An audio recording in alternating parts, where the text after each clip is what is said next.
শোনো গিন্নি, আজ আমি শহরে যাব। শুনেছি ওখানে কম্বলের দাম খুবই কম। একটা ভালো মতো কম্বল কিনে নিলে এবছরে শীতকালটা খুব ভালো মতোই চলে যাবে। আগের বছরের অনেক কাঁথা কম্বল আছে তো, ওগুলো দিয়ে না হয় এবারের মতো চলে যাবে। এত অভাবের মধ্যে শুধু শুধু টাকা পয়সার রফা দফা করা। কি যে বলো গিন্নি, কত শীতের ধানটা কেটেছিলাম, আজ তার পেমেন্ট পেলুম।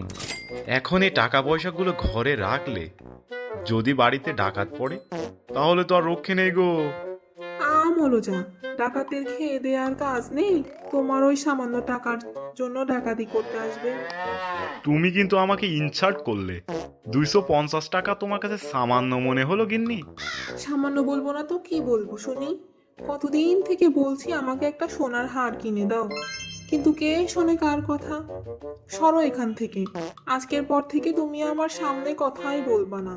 তোমার সাথে এই আরই করলাম। হুম। আহা হা হা, কি যে বলো না লক্ষ্মী গিন্নি আমার। এই একদম রাগ করো না, এই সোনার হাত তোমাকে দেবো না তো কি পাশের বাড়ি বৌদিকে দেবো?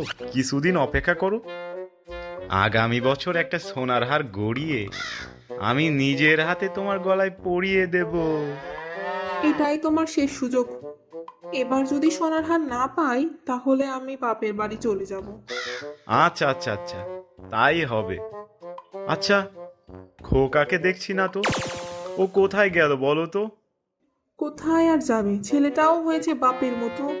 শীতকাল চলে এসেছে, তাই ঠান্ডা পানিতে স্নান করবে না বলে সেই সকালবেলা পালিয়েছে। হা হা হা হা হা হা। আরে গিন্নি, খোঁচা দিয়ে কথা বলো না তো।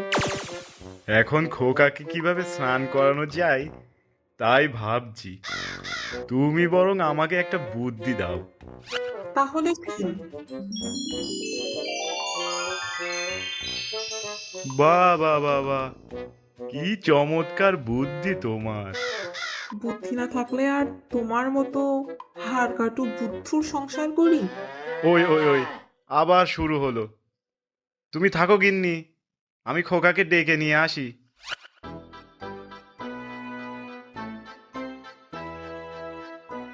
এই ছেলেটা যে কোথায় গেল কে জানে। এই ভর দুপুরবেলা ওকে যে কোথায় পাই। এই ছেলেটাও না শীতকাল হলে একদমই স্নানই করতে চায় না। সেদিন ওর মা বদনা নিয়ে মেরেও স্নান করাতে পারেনি। আজ একবার হাতের কাছে পাই, ওর আর রক্ষে নেই। ওর একদিন কি আমার একদিন। বাচাধন যাবে কোথায়? কিন্তু আজকালকার ছেলেপুলেও হয়েছে, শাসন করলে একবারে বিগড়ে যায়। না না, কৌশলে স্নানটা করাতে হবে।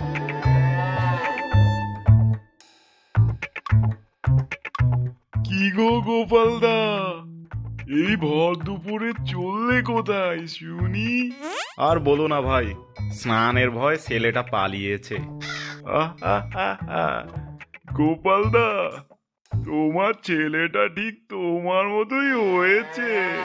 এত হি হি হা হা না করে এখন আমার ছেলেটাকে কোথাও দেখলে বলো তো।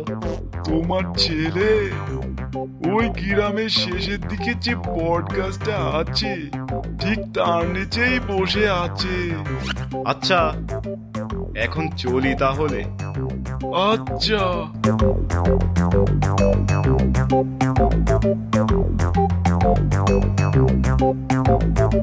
এই বজ্জাত পাজি ছেলে কোথাকার, তোকে সেই সকাল থেকে খুঁজছি আর তুই এখানে বসে আসিস। চল বাড়ি চল। না, আমি যাব না। বাড়ি গেলে মা আমাকে জোর করে স্নান করাবে। তুমি যাও বাবা, আমি বরং কাল যাব। তা চাদু, বেশ যাবে না বুঝলাম, কিন্তু রাতে কোথায় ঘুমাবে শুনি? এই বট গাছের নিচে? ও আমি ঠিকই একটা ব্যবস্থা করে নেব, তারপরও যাব না। এ তো আচ্ছা পাজি ছেলে রে বাবা। এখন ওসব ভুলে চল বাড়ি চল। সোনা পাখি বাড়িতে চল, আমার ছোট্ট সোনা, আদরে কোনা। আচ্ছা ঠিক আছে, যাচ্ছি, কিন্তু একটা শর্তে, স্নান করার জন্য আমাকে জোর করতে পারবে না। ওকে? ওকে রে বাবা, ওকে, এখন চল।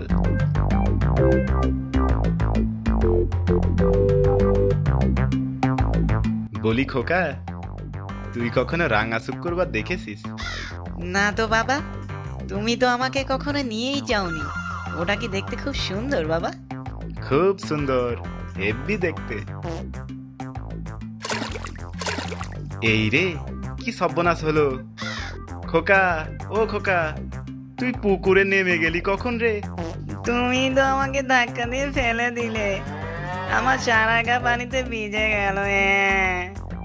বলি কান্নাকাটি না করে, যেহেতু পুকুরে নেমে গিয়েছিস, তাহলে গোসলটা সেরে আয়। হে হে হে। খুব শীত। ওকে নিয়ে আসার সময় কৌশলে পুকুর পানিতে ফেলে দিও, তারপর আমিও দেখব স্নান না করে কোথায় থাকে। হা হা হা হা হা। খোকা তাহলে এই শীতে স্নানটা করলো। ও স্নান করবে না, ওর বাপ স্নান করবে। হ্যাঁ।